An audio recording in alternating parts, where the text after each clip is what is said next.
1970, Townsville, North Queensland. The White Horse Tavern on a Friday night.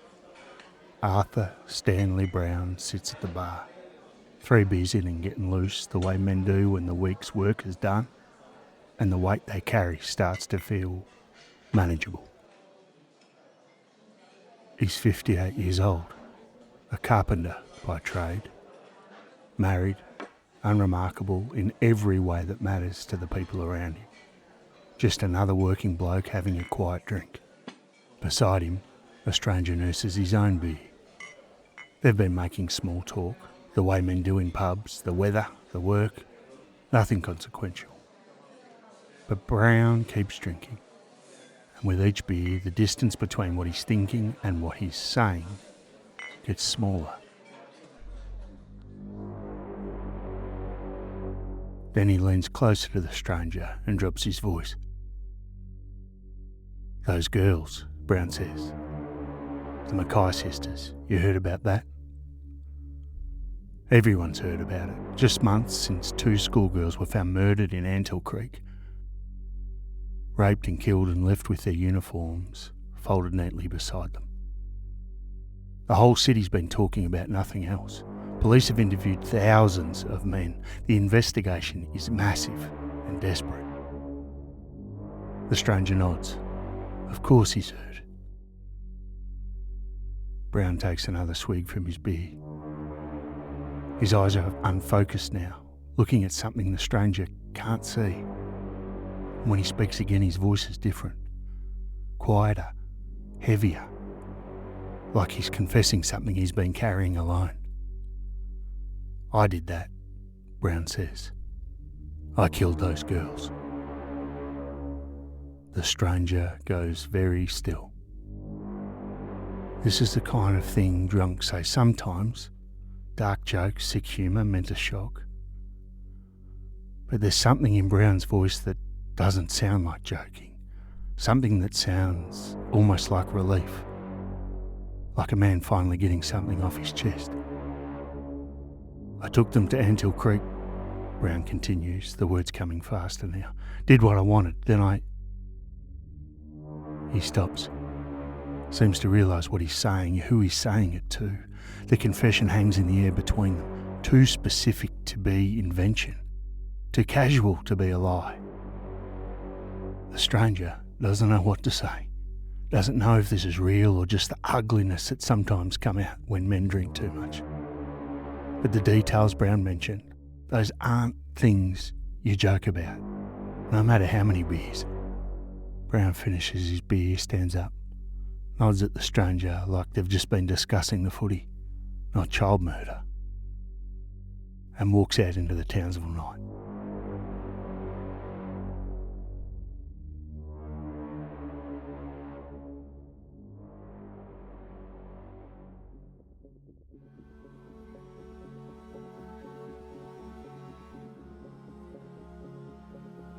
Welcome back to Struth for part 2 of the Highway of Death episode. Last time we counted the victims, at least 10 people who died along the Flinders Highway between 1970 and 2017. Schoolgirls and hitchhikers, a door-to-door salesperson and motorcycle adventurers, a young man who called home and then vanished into the Queensland outback without a trace. If you haven't listened to part 1, I strongly suggest you go back now. Today, we ask the questions that have haunted North Queensland and indeed the entire nation for over 50 years. Who killed these people? Was it one lone predator stalking the highway? Or many? And why, after decades of investigation, millions in rewards, and thousands of interviews, are these cases still unsolved? This episode deals with extremely serious crimes, including the murders of children, sexual assault and violence. The stories I'm about to tell involve real victims and real families who have lived with these tragedies for decades. But if you're not in the right headspace to hear about these topics, please save this episode for another time. And for those who continue listening, I have made every effort to tell these stories with respect for those victims and their families, while maintaining the factual accuracy these cases definitely deserve. So this is part 2.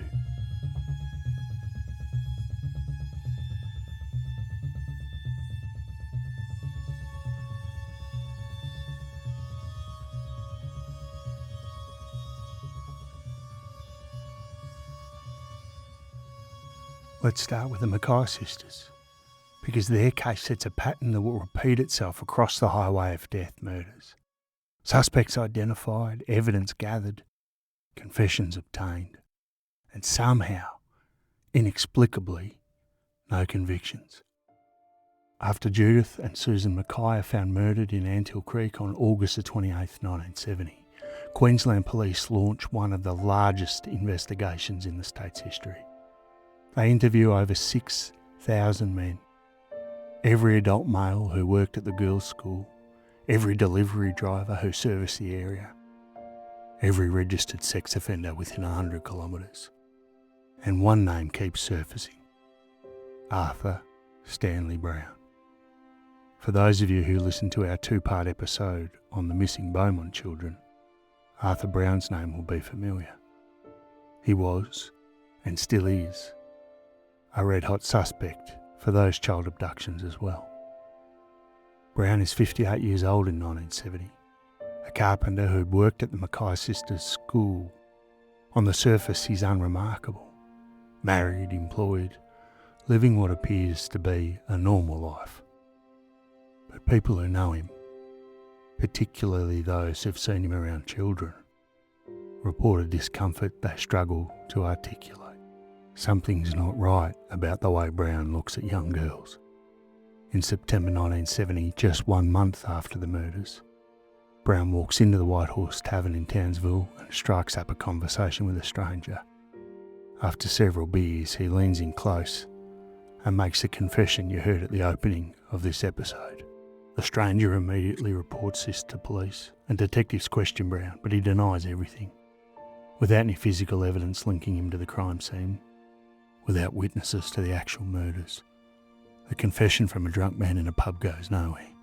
So Brown goes home, continues his life, goes to work, comes home, has dinner with his wife, meat and 3 veg, all that stuff.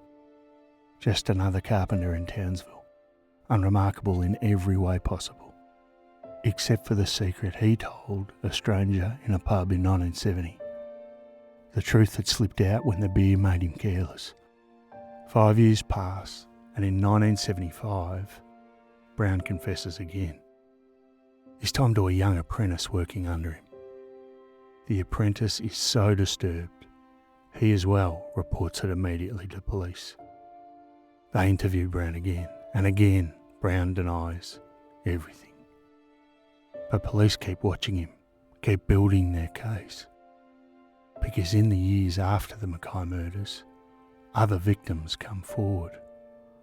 Young girls who were taken to Anthill Creek, the exact same location where Judith and Susan were found and sexually assaulted.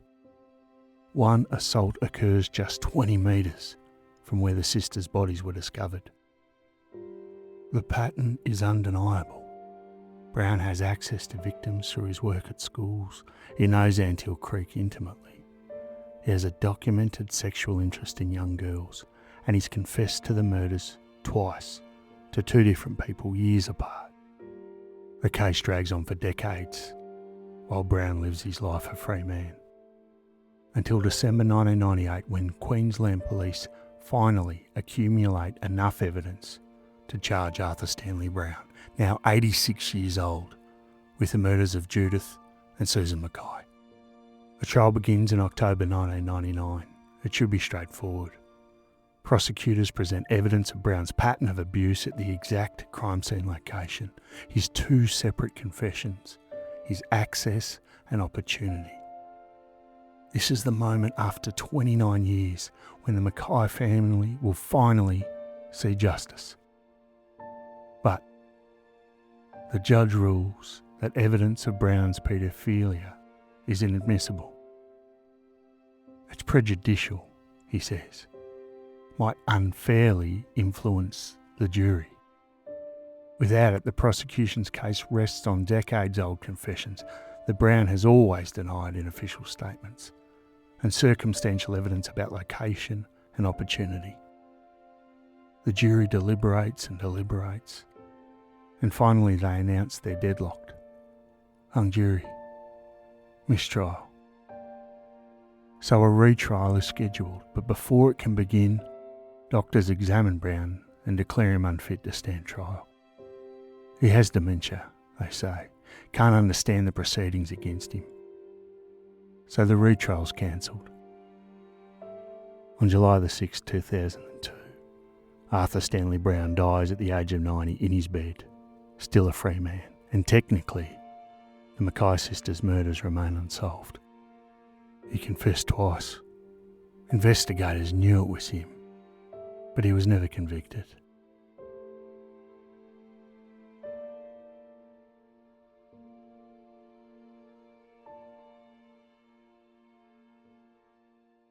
So let's go back to October 1978. Karen Edwards, Timothy Thompson, Gordon Twaddle check into the Moondara Caravan Park in Mount Isa, excited about their motorcycle adventure down Australia's east coast. And that evening, a man in a brown and white Toyota Land Cruiser joins them at their campsite. The next morning, they leave with him, abandoning their motorcycles, their camping gear, their dog at the time. And 3 weeks later, all three are found shot in the head at Spear Creek. Police immediately focus on Bruce John Preston. Preston is a former senior prison officer, someone who understands control, compliance, the psychology of managing people, and more importantly, his father owns a brown and white Toyota Land Cruiser, matching witness descriptions of the vehicle seen at the caravan park. Just a month after the murders, police spot Preston driving Tim Thompson's distinctive red and gold BMW R100 bike. They pull him over. Preston claims he bought the motorcycle legitimately, but he can't produce paperwork, so police charge him with theft, and a magistrate fines him $300. $300 for driving a murdered man's motorcycle. Preston's father allegedly later tells relatives that the little bastard done it, but he's a tough little bastard. They can't break him. And his dad's right. Preston doesn't break. He refuses to discuss the murders, denies any knowledge of the victims, and continues to claim the BMW purchase was legitimate despite the missing paperwork. And without any direct evidence linking him to Spear Creek, without witnesses to the actual killings, the case goes cold. Decades pass, the investigation's reopened multiple times. New detectives review the evidence, and new witnesses come forward with information about Preston's movements in October 1978. But there's no smoking gun, nothing strong enough to charge him.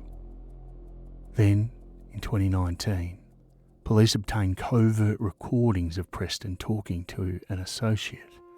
In the recordings, you can hear the fear in his voice. I've never been this scared. I'm not going to jail. I'd rather walk out to the street and blow my head off before I go to jail.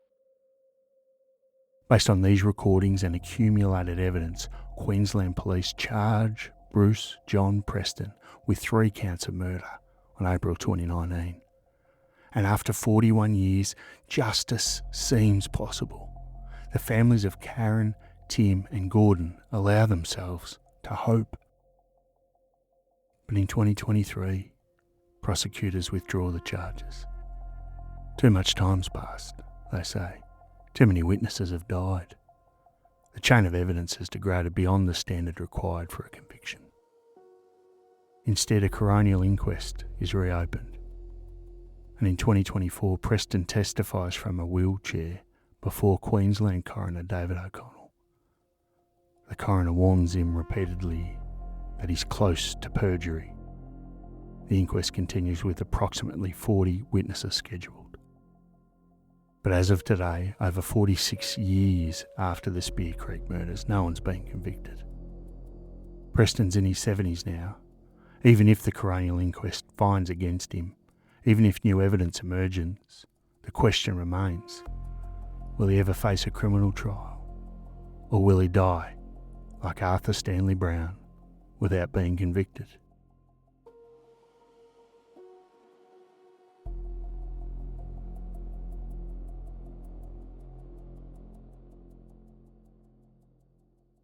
To understand why so many highway of death cases remain unsolved, we also need to take a close look at the Tony Jones case and the police corruption his disappearance helped to expose.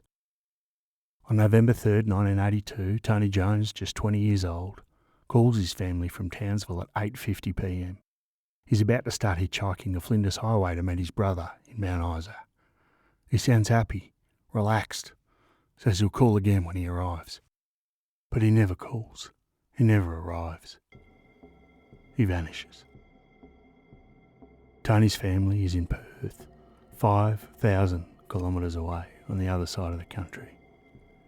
When days pass without contact, they try to file a missing person report by phone, but Queensland police refuse to take it. They have to file it in person, police say. The family has to travel 5,000 kilometres across Australia just to report their son missing. When they finally arrive in Queensland and file the report, police don't seem particularly concerned. Young men hitchhike all the time, they say. He probably just changed his plans, decided to go somewhere else. They'll take the report, but don't get your hopes up. The family's desperation grows and weeks pass. They beg police to investigate, and finally, police begin looking into Tony's disappearance. In January 1983, 2 months after Tony vanished, police receive an anonymous letter postmarked from Cairns, also in North Queensland. The letter is specific and detailed.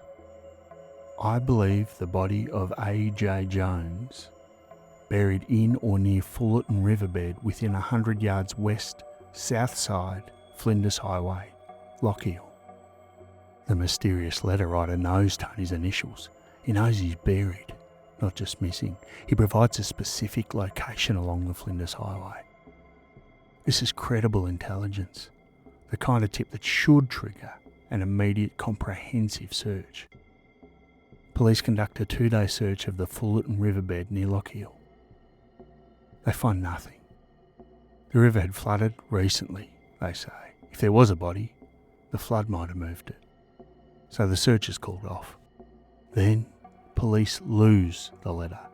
The anonymous tip that specifically identified Tony Jones's burial location is simply lost, misplaced, gone from the evidence file.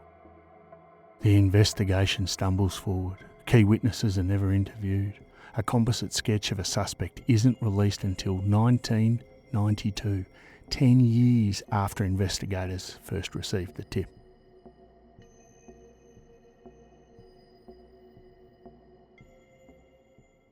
Why such profound incompetence?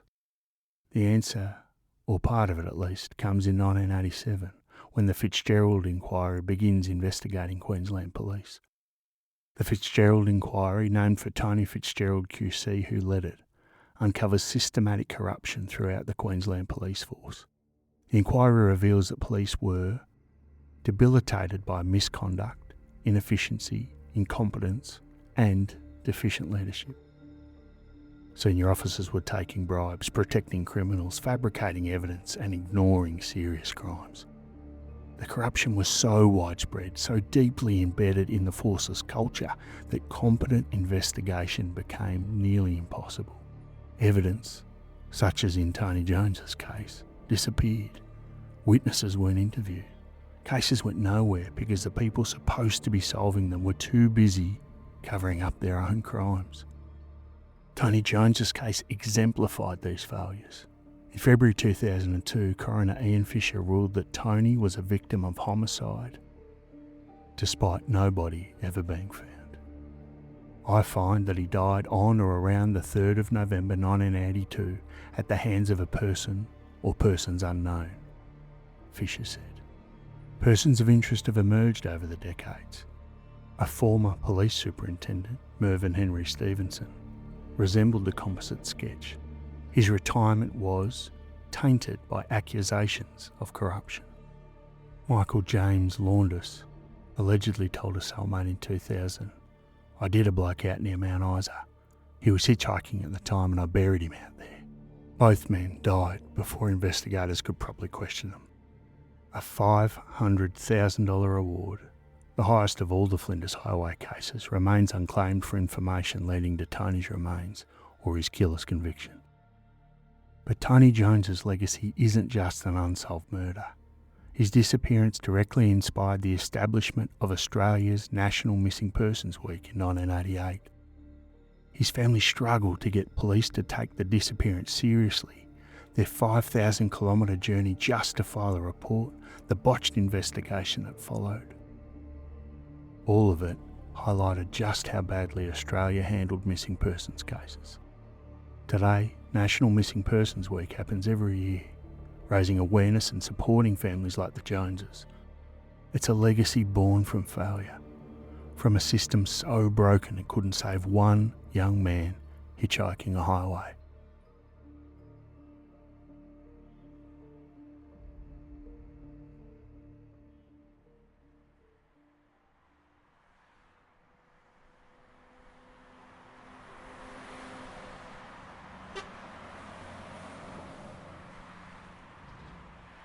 So we have at least 9 victims along the Flinders Highway between 1970 and 1982, another one later in 2017.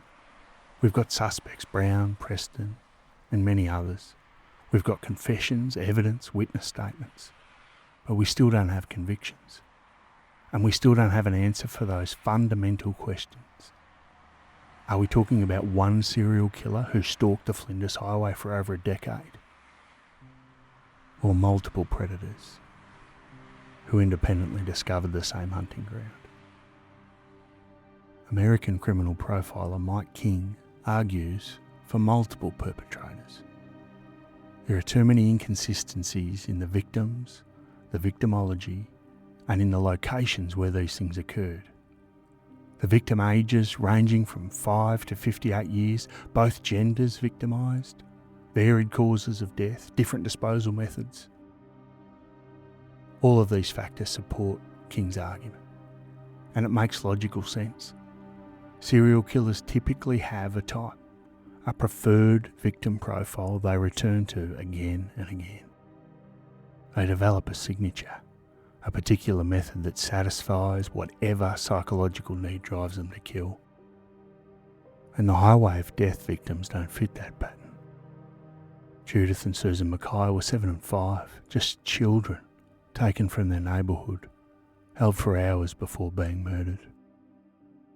Robin Hohenville Bartram and Anita Cunningham were 18-year-old women, hitchhikers, shot execution style. Catherine Graham was 18, working door to door, beaten to death with a rock. Karen Edwards, Timothy Thompson and Gordon Twaddle were adults in their 20s and 30s, travelling together, shot with a .22 rifle at Spear Creek. And Tony Jones was a 20-year-old male hitchhiker who disappeared completely. The victimology is all over the place. The causes of death vary: strangulation, stabbing, shooting, beating. The disposal methods differ. Some bodies carefully arranged, others simply left where they fell. And the geographic spread covers hundreds of kilometres along the highway. This argues against a single serial killer working with a consistent MO. But there are also patterns that suggest the opposite. First, there is some geographic clustering. Anthill Creek, for example, was used for both the Mackay sisters and Catherine Graham. The same location used for similar crimes 5 years apart. And don't forget, this is a place where Arthur Stanley Brown took plenty of other victims, although they weren't murdered. Sensible Creek, where Robin was found, is along the same highway corridor. Spear Creek, where the 3 motorcyclists died, continues the pattern of bodies disposed in creek beds off the Flinders Highway. Second, there's a repeated use of .22 caliber weapons. Robin Hohenville Bartram, shot twice in the head with a .22, Karen Edwards, Timothy Thompson, Gordon Twaddle, all shot in the head with a .22 rifle. The .22 is a common weapon in rural Australia, absolutely. But its repeated appearance in the highway of death cases is notable. And third, there's the victimology overlap. While the ages vary, many victims share key characteristics. young people, travelling, vulnerable, isolated from help. Hitchhikers and travellers made up a significant portion of the victims, people who could be approached under the guise of offering assistance, people whose disappearance might not be immediately noticed. Fourth, there's the disposal method. Bodies hidden in remote creek beds and under bridges, locations accessible from the highway, but far enough off the main road that they wouldn't be immediately discovered. This suggests someone with intimate knowledge of the terrain, someone who had scouted these locations. Police have found leads supporting a thrill killer theory, someone who kills for the psychological satisfaction rather than for specific victim types. Thrill killers can be more variable in their victim selection because the killing itself is the goal, not the particular characteristics of the victim.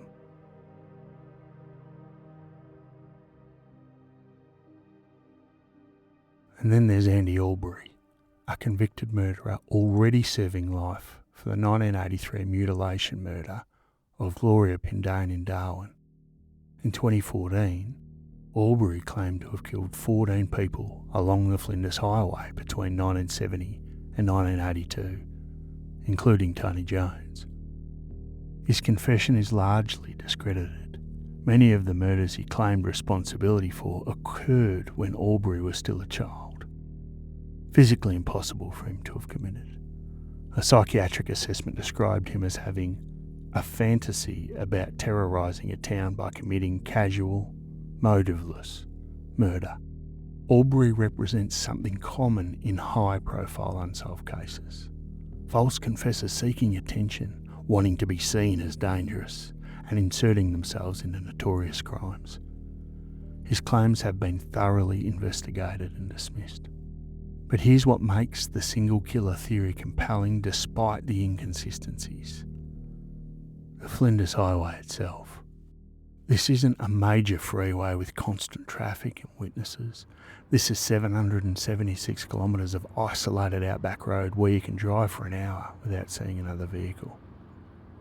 Between townships there are 150 kilometre gaps with no services, no witnesses, no help.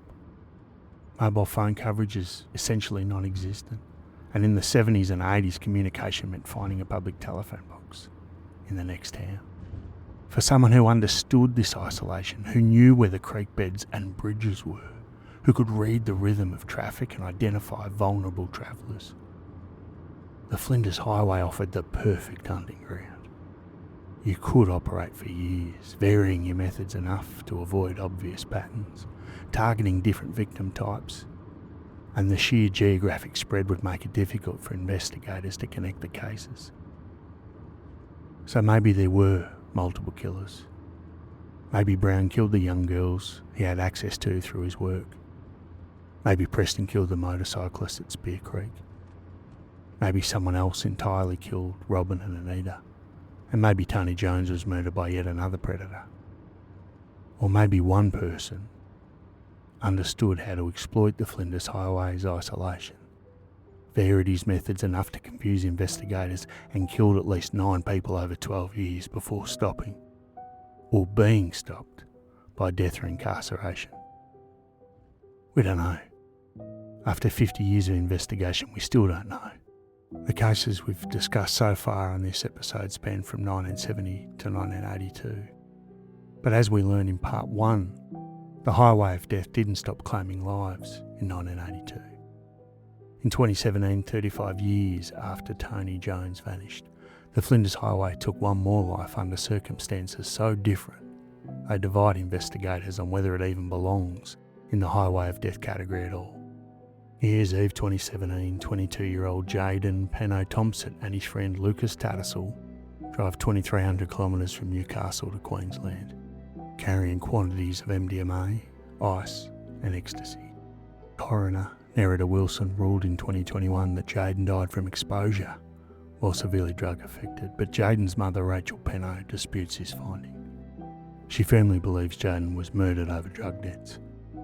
She's hired a private investigator, made multiple trips to search the area herself, and in October 2024, human remains were discovered near Charters Towers. At the time of this recording, forensic examination determined whether they were Jaden's are still ongoing. The circumstances, of course, are dramatically different from the earlier cases. Jaden wasn't hitchhiking or travelling innocently, and maybe it doesn't belong on the highway of death chronology. Maybe it just reminds us how easy it is for people to just disappear out here, and how bad people are still using that to their advantage. So in the end, all we know for certain is that at least 10 people were murdered or vanished along the Flinders Highway between 1970 and 2018. All that's left is questions. Did Arthur Stanley Brown kill Judith and Susan Mackay, as he himself claimed on multiple occasions? Was the location of Catherine Graham's body no coincidence? Did Brown stalk and murder her too? Was Bruce Preston's own father correct in claiming that his son killed Karen Edwards, Timothy Thompson and Gordon Twaddle? Was a $300 fine the closest he ever came to paying the price for 3 murders? What about Robin Hohenville Bartram and Anita Cunningham? Are they connected to Preston or Brown? And Tony Jones, who simply vanished. How does he fit into this horrifying jigsaw puzzle? Perhaps there's yet another suspect, one who we haven't mentioned on this podcast, one who police have never spoken to or about, one who became an expert in taking advantage of the geographical isolation of the Flinders Highway to commit all of these murders. The thrill killer.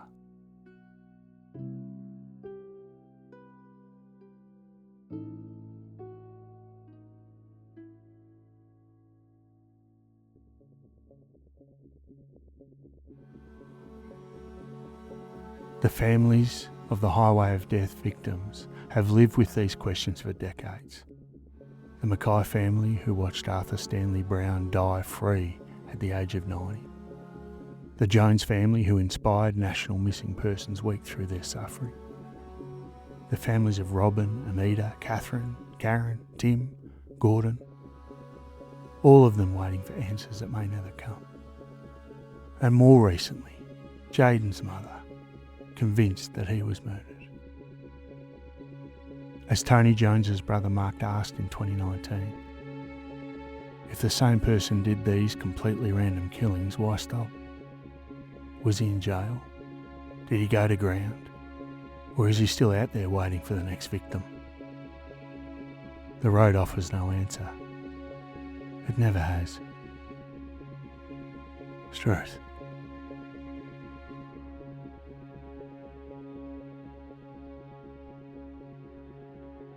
Thanks again for listening to this 2-part episode, The Highway of Death, and thanks for all the support that I've been shown on social media.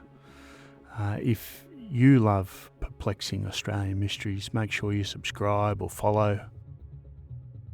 And again, this case was a request by a long-time listener, Mary Lou, so if you have a case that you'd like me to cover, please reach out via the socials or an email, struthpodcast@gmail.com. There's all sorts of links in the show notes.